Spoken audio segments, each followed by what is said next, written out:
Olá, e vamos de podcast aqui de resumo bíblico. Vamos falar agora sobre Ageu.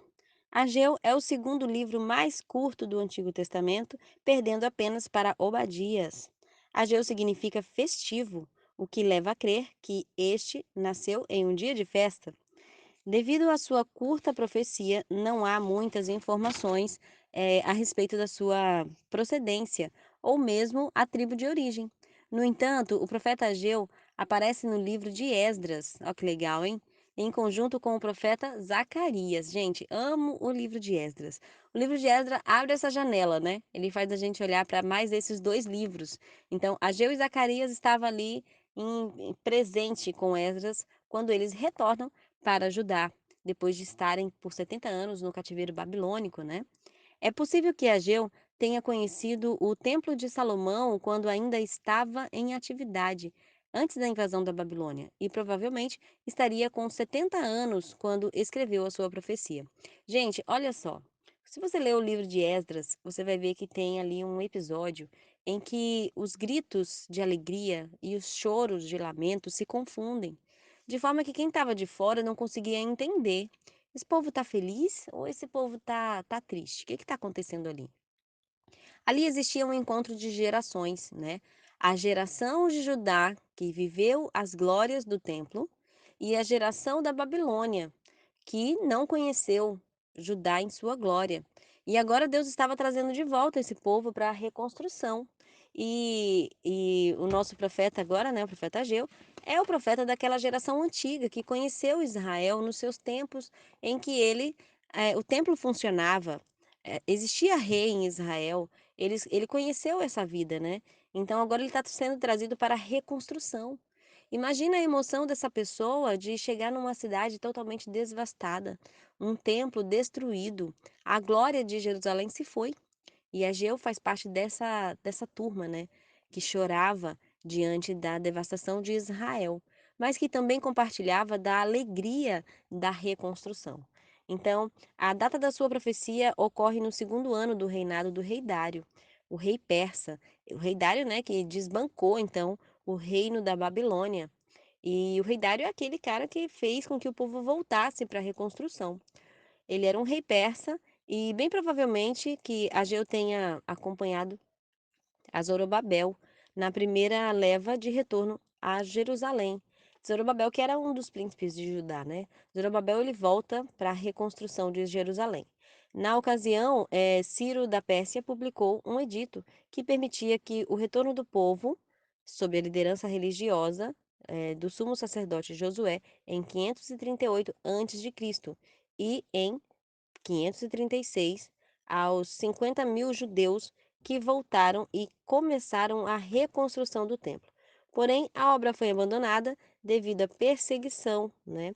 Se você for ler o livro de Neemias e Esdras, você vai ver que esse retorno ele acontece em três, né? Três estágios. Então, primeiro ele foi com Zorobabel, o segundo foi com o sumo sacerdote Josué, o terceiro a gente vai ver Neemias e Esdras, né? Lá atuando na reconstrução.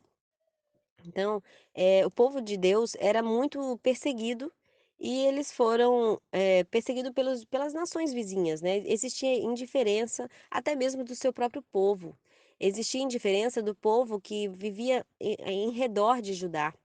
Não existia uma força-tarefa, isso era algo que vinha do inimigo mesmo, dos seus inimigos, aonde eles faziam fofoca, desprezavam, atrapalhavam. Eles também faziam chegar até o rei algumas cartas denunciando o povo contra o reinado que estava em vigor. E tudo isso fez com que as obras fossem atrasadas, né?